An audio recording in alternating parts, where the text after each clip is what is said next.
The following is a Podcast One Minnesota production. Oh, yeah? Yeah. Oh, you betcha, yeah. If it's made in Minnesota, who's making it and how? Yeah, you got that right. It's the Makers of Minnesota, focusing on the products and services uniquely made in Minnesota, and conversations with the makers, entrepreneurs, and innovators in Minnesota about how they conceived of their products and how they brought them to market. With Stephanie Hansen, it's the Makers of Minnesota. Hi, welcome to the Makers of Minnesota podcast. My name is Stephanie Hansen. Thank you for being with us today. We are on episode 31, and you can find all of our past episodes at Podcast One. You can find them on iTunes or anywhere where you find your favorite podcasts.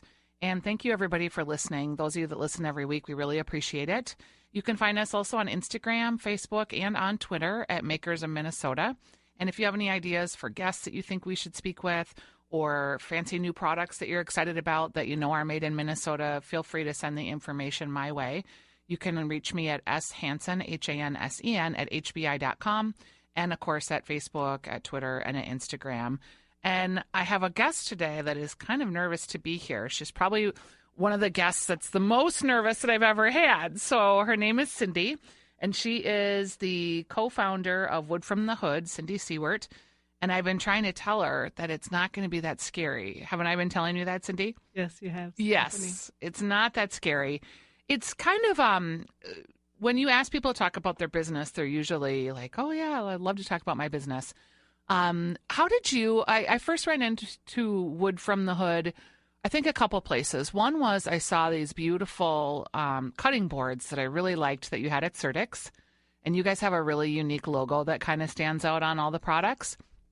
And then I was looking for a gift from my dad, and I ran across a cribbage board, I think, that you guys had made. And I started hearing your story. So Wood from the Hood started because did someone's tree fall down in someone's yard? Tell me how you got started in the very beginning. Well, we actually had a tree growing into the foundation of our house. I hate when that happens. And it was actually an ash tree. And we were needing to take it down because it was ruining the foundation. And we just didn't know what to do with it. And that's kind of where we started thinking about what happens to all these trees that are coming down in the city. And when this happened, like how old were you, or were you doing other things? Oh, it was just in 2007. Okay. So were you doing a different job at that time? No, I was a stay-at-home mom. Okay. And we were remodeling our home. All right. So 2007, the tree needs to come down. And tell me about how that thought process worked. I could cut a million trees down and never think to make anything useful.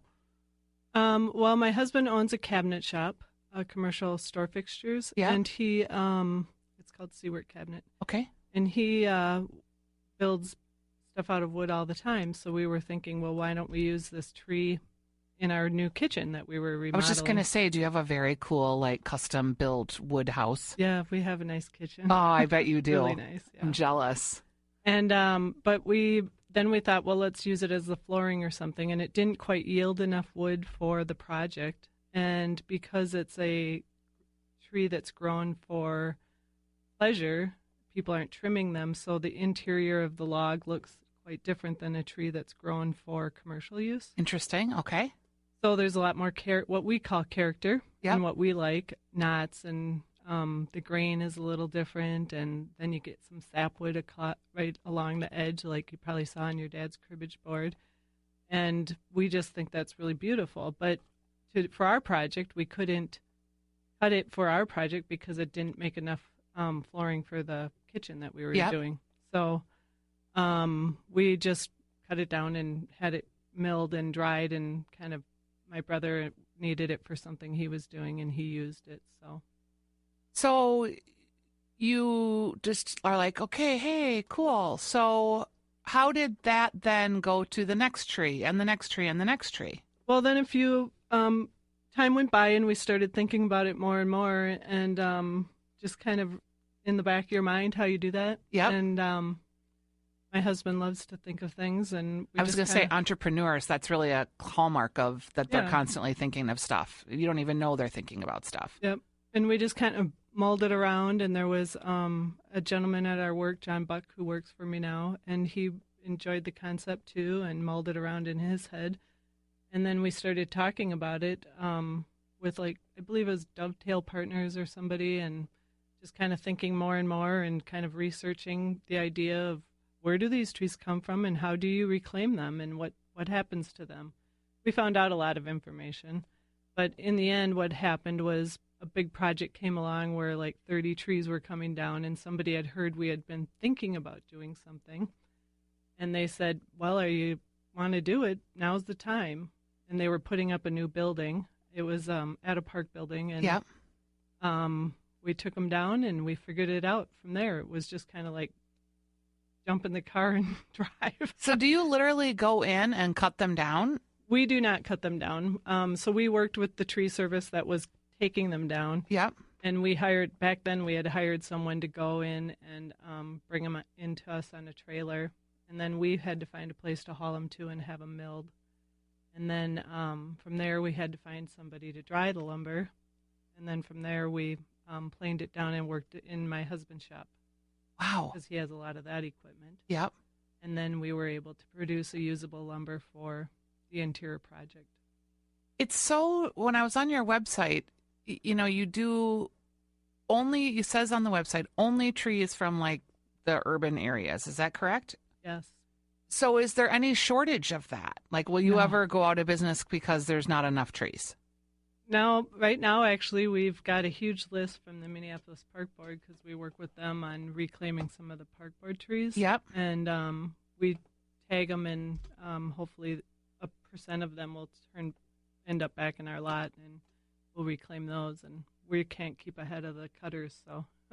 And so, like, just using the park board example, what is it, Dutch elm and those kind of. Emerald ash board, So Dutch elm. are yep. those the trees that you end up with? But from the park, mostly, yes. Yeah. And do they make good trees to make things with?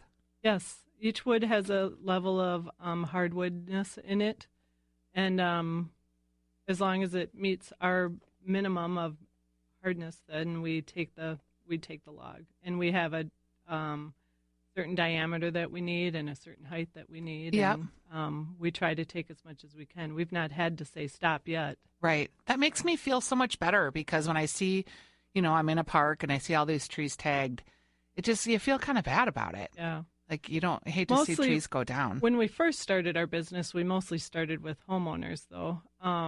That's where we get a lot of our character, different type grade trees. So homeowners are taking them down and they're ending up in a landfill. And the homeowner gets attached to that tree. Yeah. And they want to turn it into something. So that's been another, thing of our business is that people want to bring it and put it back home. And we were doing everything within 100 miles. So we had one lady that had a gorgeous black walnut, and it had been in her backyard, and all her kids' pictures were taken around it and everything. And she wanted to reclaim it, and she had heard about us. And we thought, so we cut that up for her, dried it, and she actually had remodeled the cabin and put all of it in as either flooring or furniture or Oh, that's so nice. island top and things Yeah. like that. So, I love that. So, Wood from the Hood, who thought of the name? well, I'd have to say John Buck and Rick Seward did. Yep. I was a little like, that's kind of gangsterish sounding. Like, I don't know if that's a good idea. Right.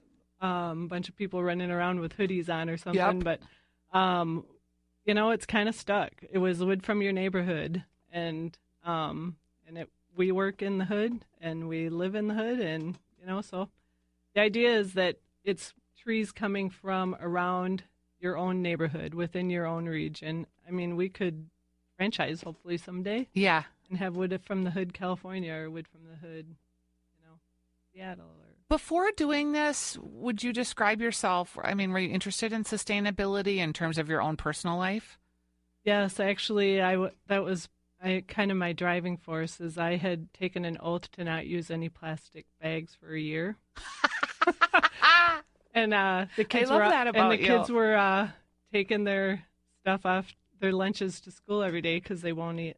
We don't eat school lunch, Yep. so they wanted to eat home lunch, and it was quite the challenge back then to try to find bags and wraps for ideas for how to send your lunch without a plastic bag. Sure. So, And why did you do that? Just because plastic bags are flowing everywhere and causing I was havoc just in the trying to be a oceans and zero blowing waste. all over. Yeah. just trying to, my little portion of being a zero waste.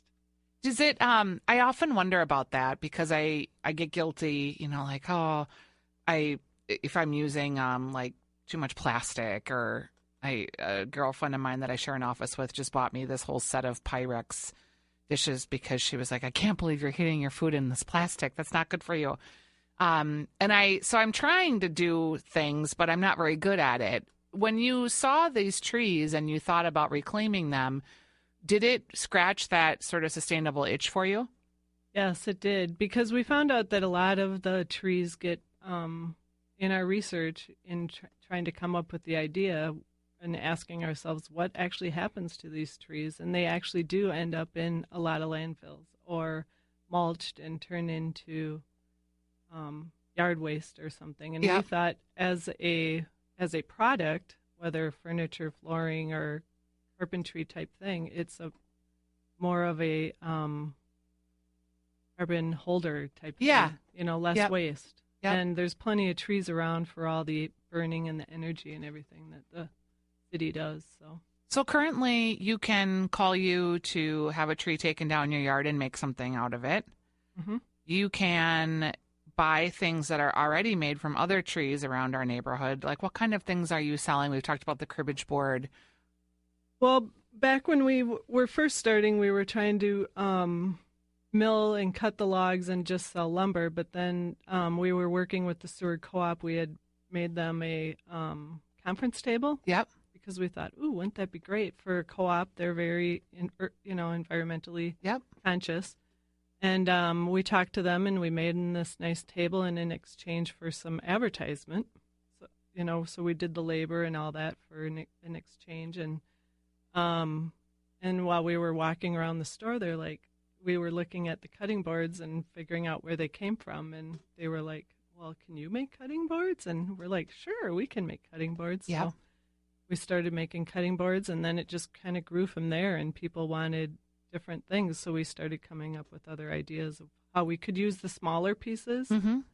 So we came up with the smaller pieces. We've come up with cribbage boards and growth charts for your children. to That's a measure. really popular thing. Yeah, they sell really well. Yeah. And then we have a top popper, which is our name for a bottle opener. Yep. And it has a rare earth magnet in it, so it holds onto the cap. That's kind of fun. Yep. Goes well with the cribbage board, right? Yeah. We have charcuterie boards is something new that we recently came out They're really with. beautiful. Thank you. And then we have tablet holders, Yep. which hold your iPad or your Mhm. iPhone for whenever you're viewing Netflix or something like that, or watching a TV To hold show it or- so it's kind of in a triangle sort of position Yeah. so you can see it better. Do people have you use your wood for like butcher block counters and that sort of thing, or is that a specific type of wood and not? Well, that's the other part of my business is the custom woodworking. So Uh-huh. we can make butcher block top. To be honest, it's probably better for somebody to buy one because it's expensive Yeah. process. And then with the upscale of the reclaimed lumber, that gets to be kind of expensive. Right. And we don't always have the hardest wood for that type project. It requires certain hardwood, like a sugar maple. Sure. And sugar maples aren't coming down like crazy around here. There's not a disease for them, so we have a rare amount of them. That's interesting. So your products are what you make is kind of driven by the quality and the type of wood that's falling down or getting Exactly. susceptible to What we have disease. Yeah, that available. makes. Did you know about trees before? You seem like you're pretty knowledgeable, or is that something you've learned? Something I've learned. Okay, so you go from being your stay-at-home mom, your husband's got a cabinet business. Did you have a lot of expenditure in terms of to get your business off the ground? Did you have to spend a lot of money, or because you had the wood, was it something that you evolved into? We had a bit of expenditures and startup costs, yeah. Mm-hmm. It's expensive to start a business, but we worked with a lot of partnerships too. Like Bratt Tree Service was is a local tree service that we started working with, and they found it a great green thing to offer to their clients because they'd be taking down their trees and they're sad about them, and they'd say, well, you know what, you can donate it to Wood from the Hood. That's smart. And they could cut it and dry it, and if you want it back, we can cut it and dry it at a cost, of course. But if you want to just donate it, because to save it from the landfill is kind of then your, as a consumer's, individual contribution to the to repurpose and do something with it. Yeah, to help the environment out. So your husband has his cabinet business, so this is always interesting to me to talk to A, couples that have businesses. B, he's already working for himself. He's already an entrepreneur. Now you're starting this other venture. Were you scared to have like two just entrepreneur type businesses in your family? Not really. I mean, it's kind of like Wood from the Hood is the sales force of, we provide work to Seawork Cabinets. Yep. So I think it's been a really great partnership. The guys at Seawork Cabinet have done a lot of work building commercial projects. Yeah. So these are different for them, and it's kind of fun, I think, at times. I think they get a little challenged by it too, because urban wood does it's different to work with. Yeah. I'm not a woodworker, so I only know what they tell me, but it's definitely, it can be challenging at times to work with, but the end process is beautiful, and I think that a lot of them enjoy seeing that end process and that variety that's available. Is wood, people that work with wood, this sounds like a really dumb question, but it seems like an art, like these are artists and craftsmen in a way that is different than if you're just producing, I don't know, like a widget or something. Would you say that's true? Yeah, because like just this morning, we're trying to come up with a new serving center board. Okay. For something that, just an idea, people want just beautiful pieces of wood. Yeah. And we're like, well, it could be a centerpiece, and what size do you pick and how do you pick it? And they're running cribbage boards right now. And we were like, well, now is our key time, because it's that same log, that same cut, and you're working with it. And if you're trying to worry about your margins and make some profits on something, you want to use that wood wisely, and Sure. you have to use it at the time that you're making that decision. So here's a guy, a woodworker, standing there, and he's trying to decide, do I turn this into a cribbage board? Do I turn this into a serving board, or do I save it for a different project? So there's a lot of choices to make when you're working with urban wood.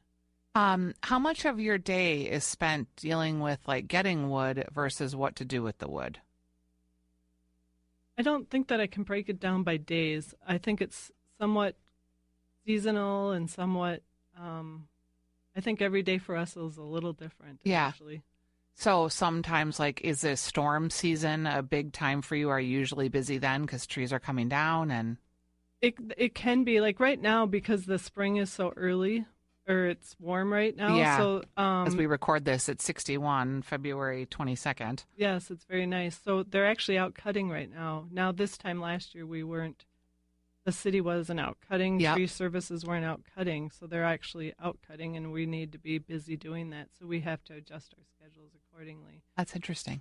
Or like when the black walnut trees start dropping all their big nuts. Yes. Then the phones kind of go crazy with, I've got this black walnut tree. I've got to get rid of it. Would you like it? It's kind of a weird tree. My mother-in-law had one in her yard, and I'm not sure why people planted those in the first place as yard trees, because they do produce a lot of waste, but they're pretty and they do attract a lot of squirrels. And yeah, they're kind of a love-hate. Yeah. On the inside, they're beautiful. It's actually a wood that I can't get enough of. So.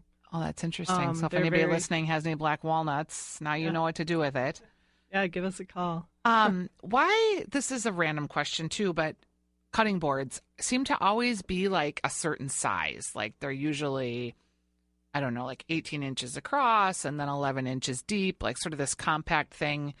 Why don't people make big cutting boards? Do you know?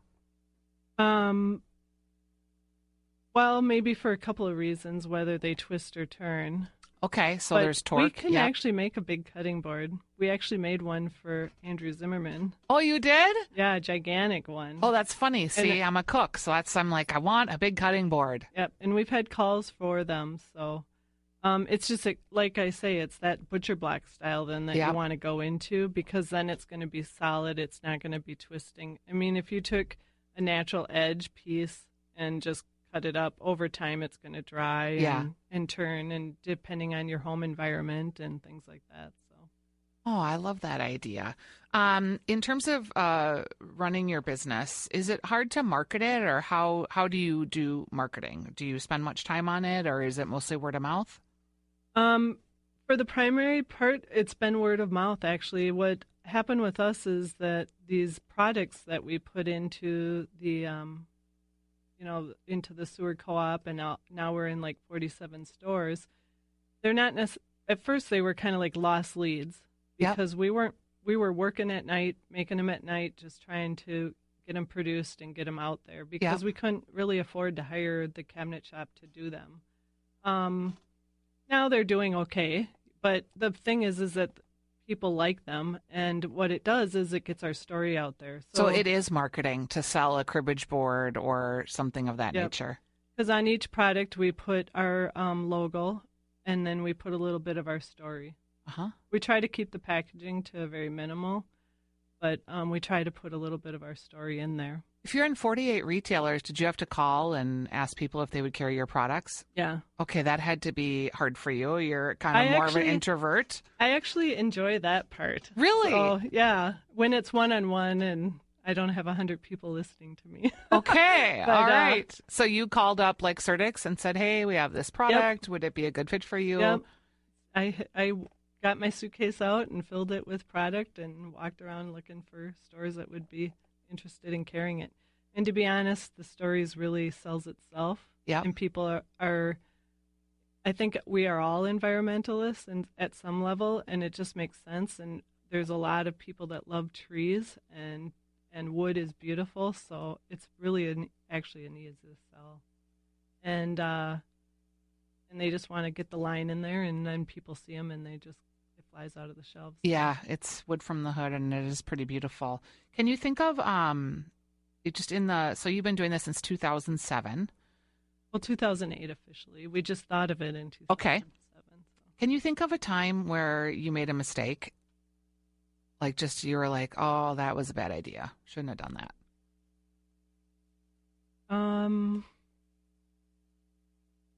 Well, maybe when we first started with the products, I really didn't know how the whole retail end worked. Yeah. And didn't, know how to build in my margins for that type of thing and Yep. everything. So, So did you sell them too cheaply at first and then, yeah, yeah. that's why I call them lost leads. But because I was, all the stores have been really generous with us and talking about us. So, That's a really common thing to do. I don't know if you know that, but entrepreneurs that make things generally tend to start out and they're priced too cheaply.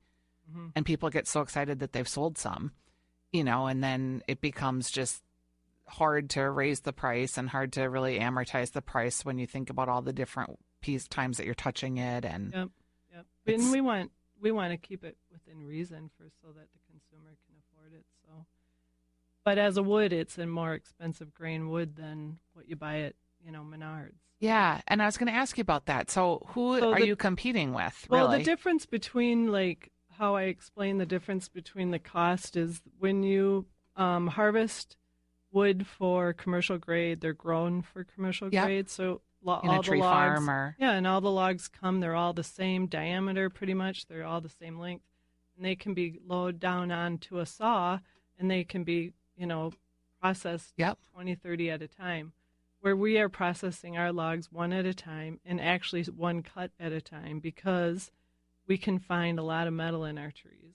And that there will be a really expensive saw blade for us. So, metal. So how does metal get in trees? people hanging up, for sale signs, a lot of, nails Yep. hanging up, a lot of nails. And we've found a staircase in one before. We've found like a circular type stair where someone had obviously walked up the tree at some point. And we found arrows arrowheads. and- Weird. Yeah. And the tree just sort of keeps going around it and adopts it. And Oh, yeah, the tree will grow right around it. You won't even know what's in there. But when you cut the end, you can look at the end and you can see kind of a blue hue, and then you know that there's probably something in there.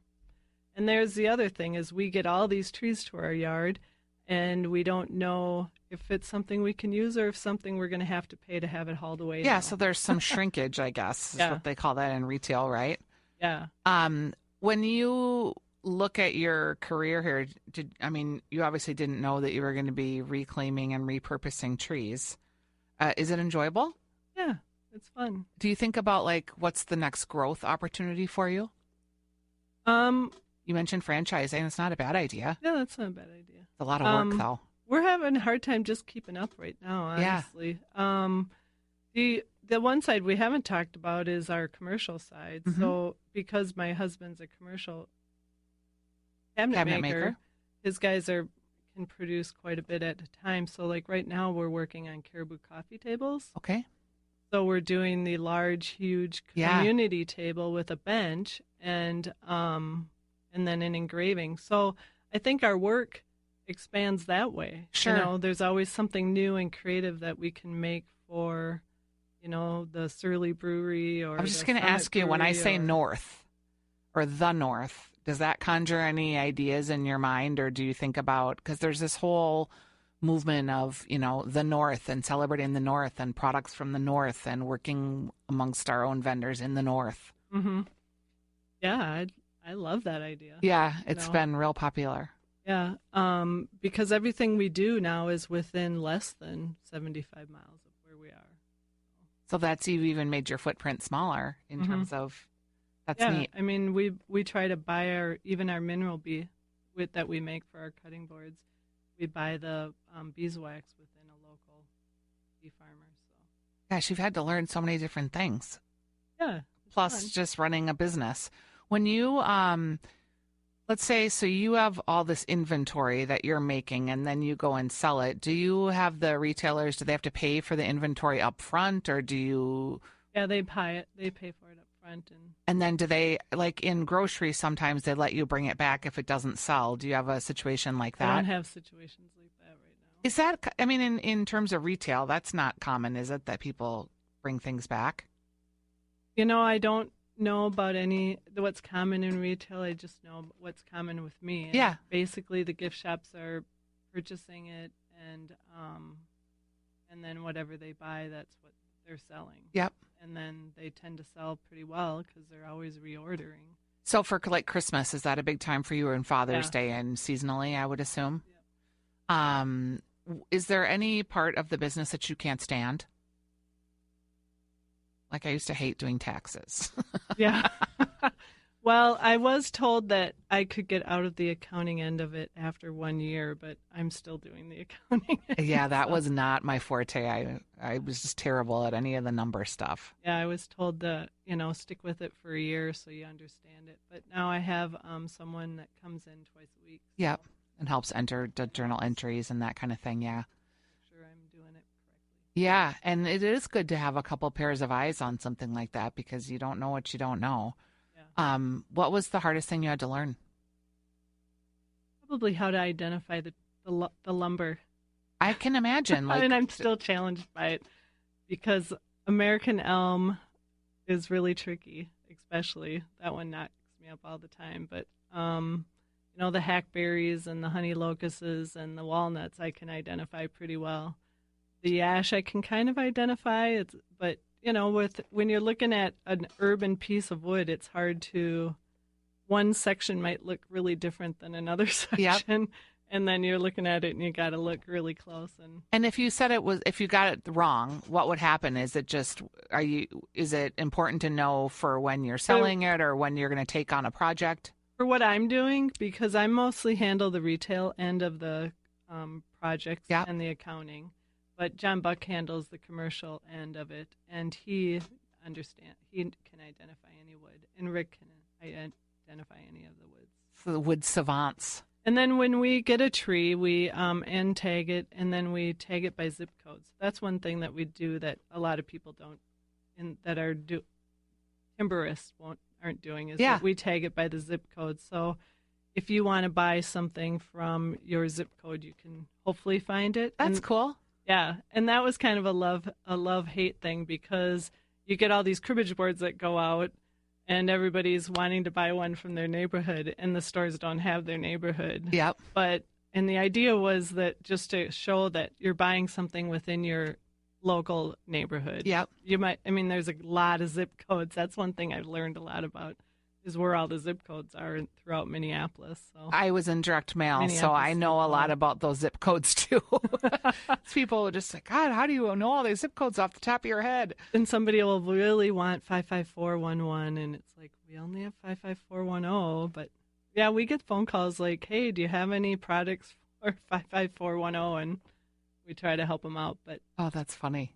it's now we'd pretty much just send whatever we can and hope for the best that people want to buy them within their Minneapolis, Minnesota, St. Paul, Yep.